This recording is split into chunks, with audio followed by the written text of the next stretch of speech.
오늘 하나님께서 우리에게 주시는 말씀은 로마서 1장 16절에서 17절의 말씀입니다. 로마서 1장 16절부터 17절의 말씀을 함께 봉독하시겠습니다. 시작.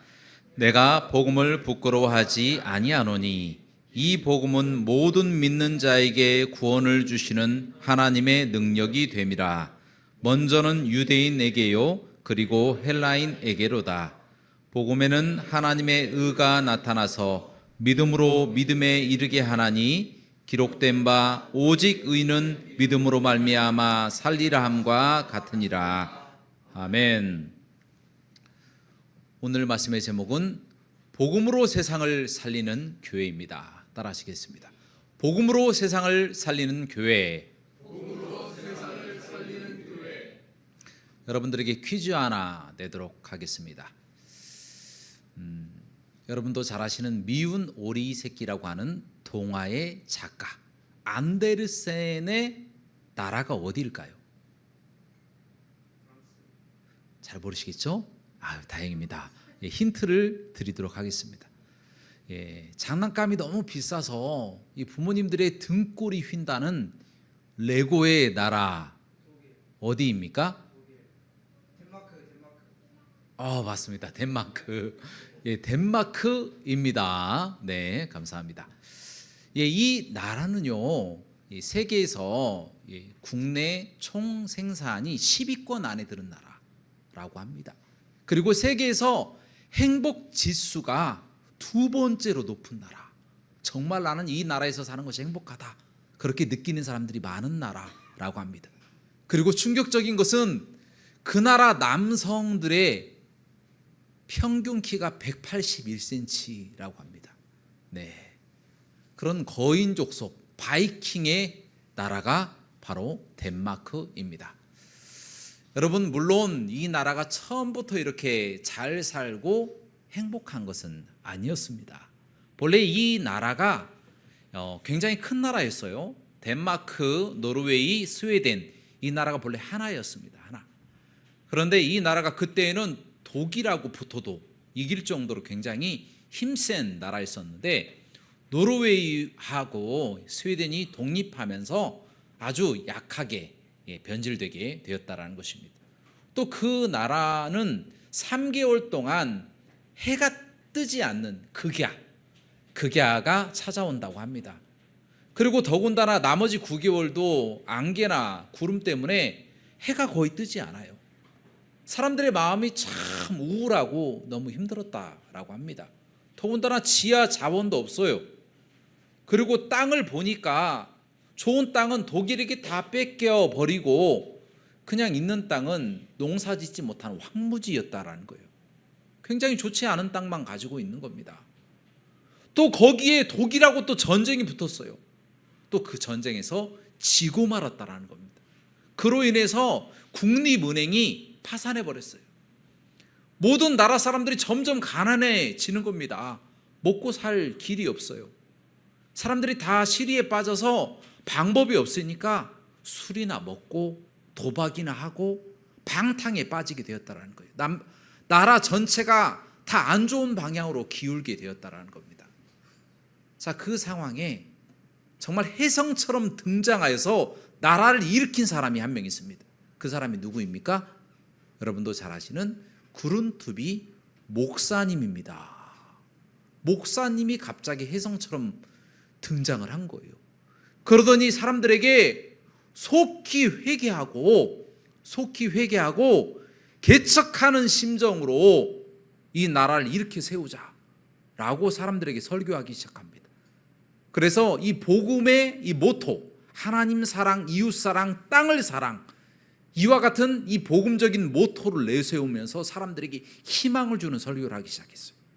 점점 사람들이 변화되는 것 같습니다. 그래도 변화가 급속도로 일어나는 것이 안 보이니까 본인 스스로가 국회의원에 나가버린 거예요. 그래서 처음에 나갔을 때에 됐을까요? 안 됐을까요? 안 됐습니다. 그러나 하나님의 은혜로 정말 놀랍게 보궐선거를 통해서 국회의원이 되게 되었고, 국회의원으로서 정말 다른 사람들은 하지 못하는 일들을 하기 시작합니다. 당시에는 신앙의 자유가 없어요. 그냥 무조건 국가에서 믿으라는 걸 믿어야 됩니다. 신앙의 자유도 없고 언론의 자유도 없었어요. 더군다나 토지도 다 국가가 다 소유하고 있었어요. 토지의 자유도 없었어요. 그래서 토지의 자유도 확립하게 되었다는 겁니다. 국회의원으로서 할 일을 한 것이죠. 또 사람들을 향해서 이렇게 또 이야기를 하는 거예요. 경제적으로 이 나라는 굉장히 척박하고 힘들어서 황무지 같은 땅이다.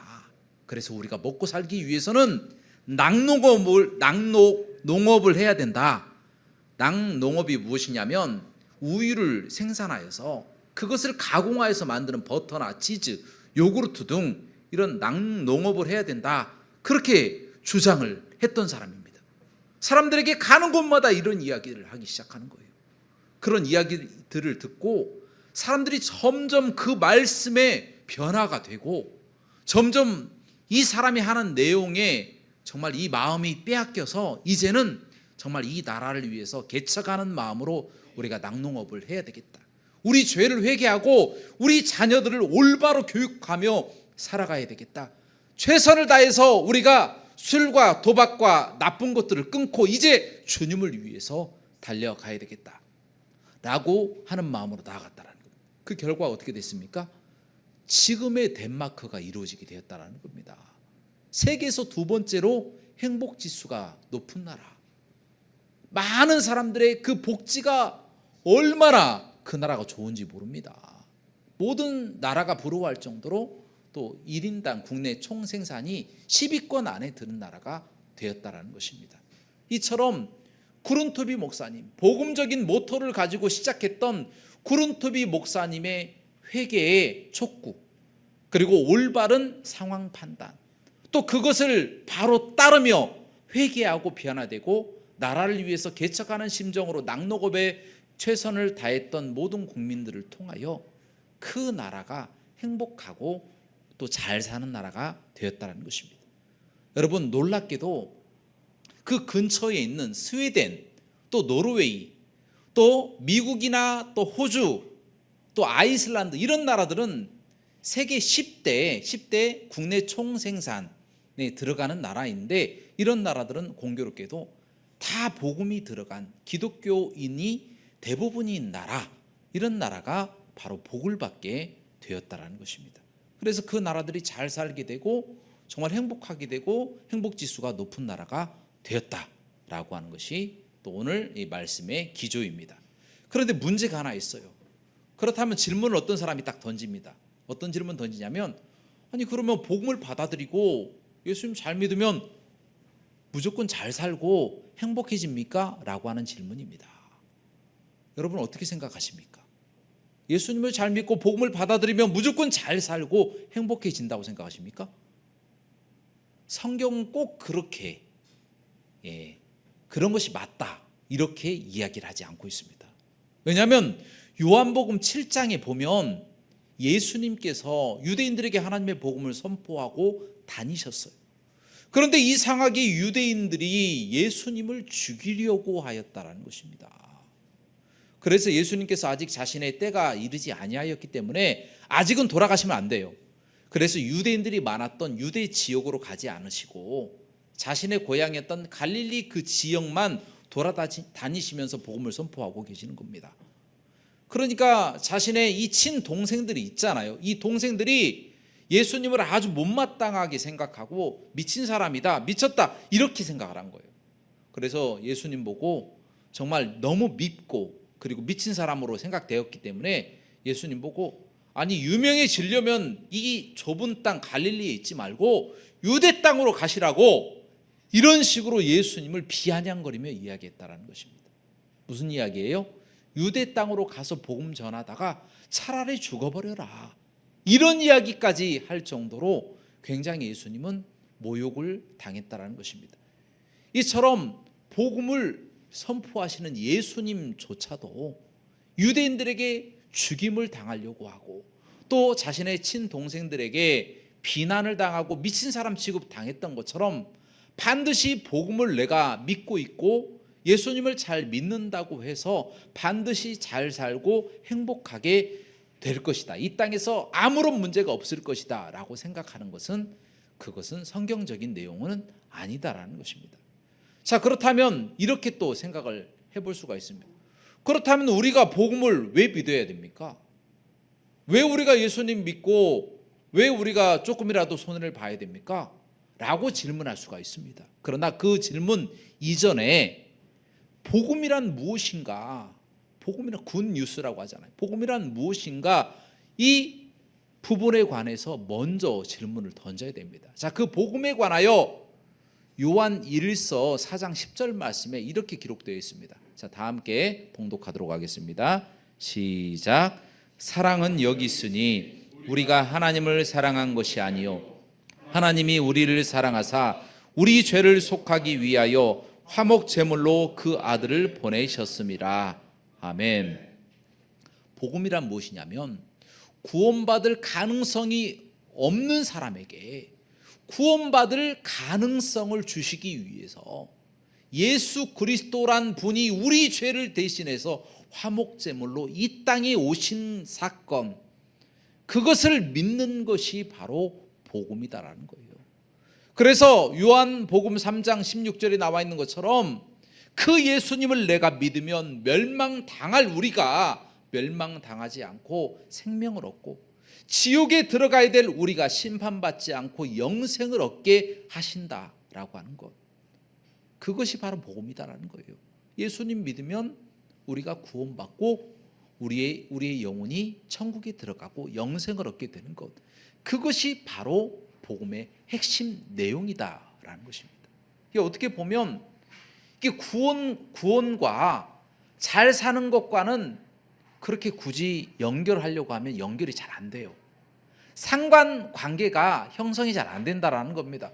예수님 잘 믿는다고 잘 사는 것도 아니고요, 또 구원을 받았다고 해서 늘 행복한 삶을 살아가는 것은 아니다라는 것입니다. 그것을 사람들이 인정하고 싶지 않은 거예요. 그러나 성경적으로 본다면 그것이 어느 정도 사실입니다. 자, 그렇다면 우리가 왜 예수님을 믿고 왜 우리가 복음을 믿어야 되는 것일까요? 그것은 바로 우리의 육체는 한계가 있기 때문이다라는 거예요. 이 땅에서 아무리 즐거운 일이 있어도 한때고요, 아무리 슬프고 괴로운 일이 있어도 그것은 한때입니다. 한순간에 지나가 버리고 만다라는 겁니다. 그러나 우리의 영혼은요, 지나가는 것이 아니에요. 한번 정해지면 그곳에 영원히 있어야 된다는 겁니다. 그것이 지옥이라면 영원토록 고통을 당해야 되는 것이고, 그곳이 천국이라면 영원한 천국에 들어가 행복하게 살아가게 된다는 겁니다. 너무나도 우리의 영혼에 있어서 중요한 일이다라는 거예요. 우리 육체는 한때지만 우리의 영혼은 영원하기 때문에 영원한 일을 위해서 우리가 예수님을 믿어야 된다라는 것입니다. 자, 그렇다면 어떻게 우리가 구원을 받습니까? 예수님을 믿으면 받는 거예요. 자, 한번 생각해 보시기 바랍니다. 우리가 어떻게 구원을 받습니까? 다른 방법이 없어요. 헌금을 많이 하면 구원 받습니까?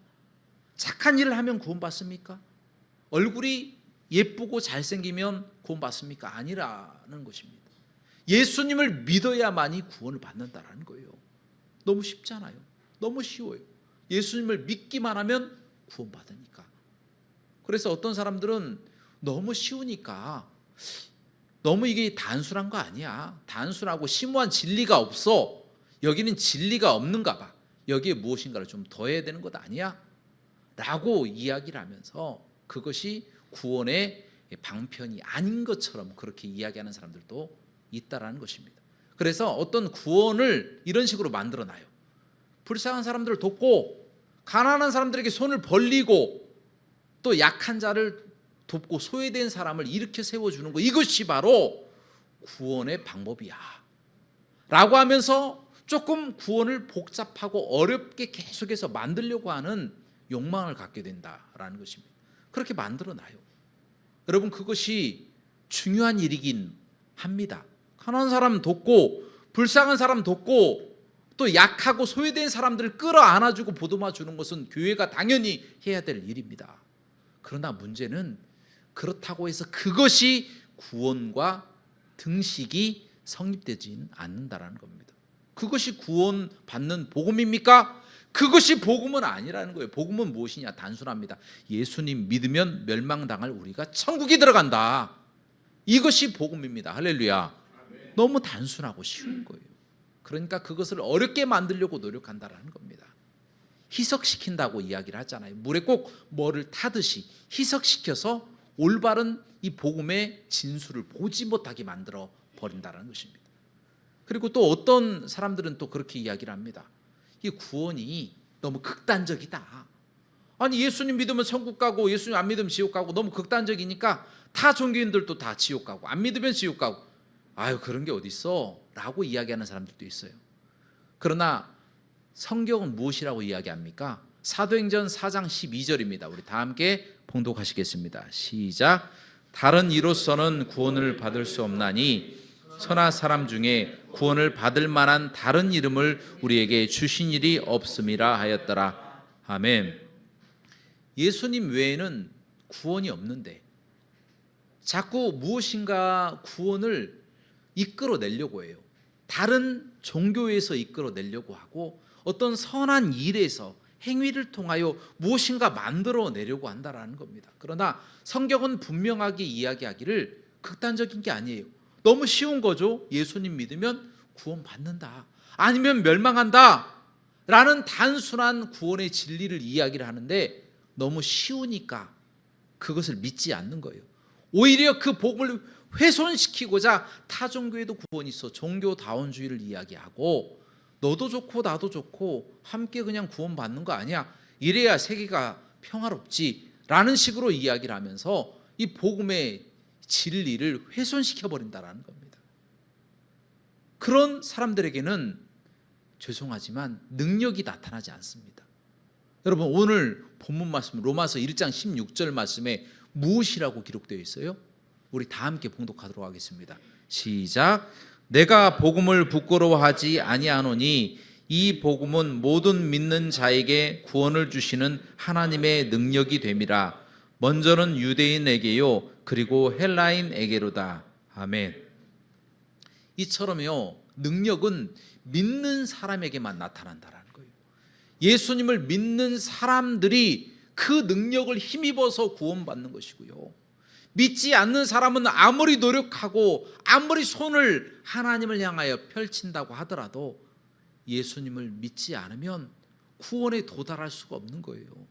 아무리 노력하고 돌을 닦고 힘을 다해서 최선을 다해서 선행을 한다고 하더라도 인간의 그 죄성 때문에 원죄와 그리고 자범죄, 우리의 생각과 우리의 마음으로 짓는 모든 죄들 때문에 결단코 구원에 이르지 못한다라고 하는 것이 성경이 우리에게 말하는 진리다라는 것입니다.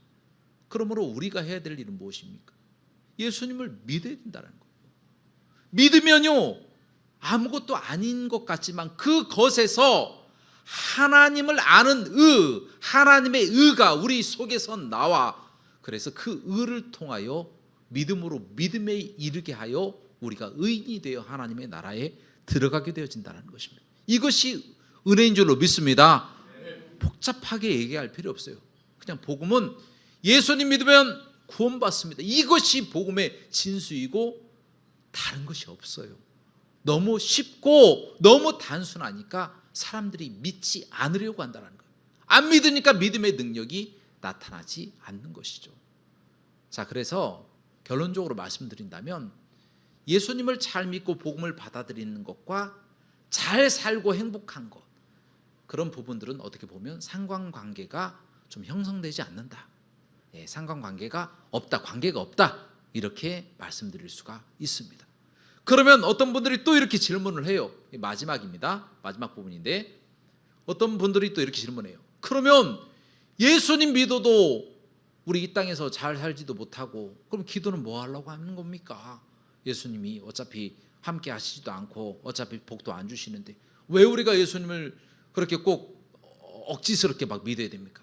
믿는 건 믿는다고 치고 왜 열심히 살아야 됩니까? 라고 질문할 수도 있다라는 것입니다. 자, 그분들에게 하나님께서 말씀하십니다. 자, 요한 3서 1장 2절 말씀입니다. 우리 다 함께 봉독하시겠습니다. 시작. 사랑하는 자여, 내 영혼이 잘됨 같이 내가 범사에 잘되고 강건하기를 내가 간구하노라. 아멘. 여러분, 성경은요 또 이렇게 또 말씀하시더라고요. 내 영혼이 잘됨과 같이 내가 범사에 잘되고 강건하기를 내가 간구하노라. 영혼이 잘되면 모든 범사, 모든 일이 잘되고 건강하게 되는 복까지 하나님이 약속하고 계신다는 겁니다. 여러분, 우리가 잘 살기 위해서 예수님 믿는 것이 아니라 예수님을 믿는데 그 삶까지 잘되게 하나님이 만들어 주신다는 거예요. 영혼이 잘되고 하나님을 경외하고 하나님을 사랑하면요, 오늘 또 찬양 가운데 이런 찬양이 있었잖아요. 너희는 먼저 그의 나라와 그의 의를 구하라. 그래야면 이 모든 것을 너에게 더하시리라. 마태복음 6장 33절 말씀이에요. 놀랍게 예수님께서 하신 말씀처럼 영혼이 잘되면 범사가 잘되고 먼저 그 나라와 그의 의를 구하면 이 땅에서도 잘되고 하나님이 복을 주신다라고 하는 것입니다. 그러나 혹 안 주실 수도 있지만 실망하지 말라는 거예요. 그냥 믿고 순종하고 나아가면 때가 되면 하나님이 복을 주시고 응답하신다라고 말씀하고 계시기 때문입니다. 그러므로 열심히 신앙생활 하시기를 주님의 이름으로 축원합니다. 자, 마지막으로 여러분들에게 도전합니다. 교회가 사람을 살리고 세상을 살리는 가장 좋은 방법은요, 그래서 육체를 살리기 위해서 누군가를 돕고 또 사랑해주고 안아주는 것도 중요합니다. 당연히 그렇게 해야 됩니다. 그러나 그보다 더 중요한 것은 영혼을 살리는 일인 줄로 믿습니다. 그 영혼을 예수님 믿게만 해주면 영혼도 살고 그 사람도 살고 그 가정도 살고 그 사회와 그 나라도 살고 전 세계가 평화롭게 행복하게 잘 살게 되는 놀라운 역사가 나타나는 줄로 믿습니다. 그러므로 우리도 이제 올해 표죠. 우리 교회는요, 세상을 복음으로 살리는 교회입니다. 복음으로 세상을 살리는 교회입니다. 자, 이것이 올 2024년도 저희 교회 표인데요.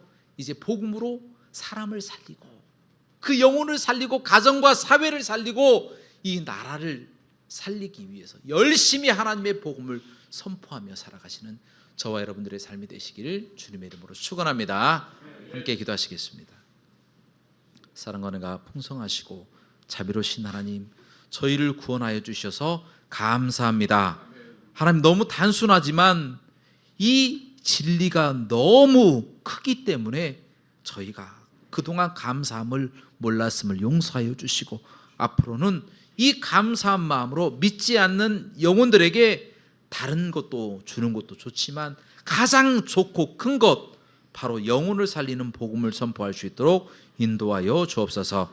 그리하여 우리도 복을 받고 그들의 가정과 하나님 이 나라와 모든 사회도 복을 받는 놀라운 역사가 나타나게 하여 주옵소서.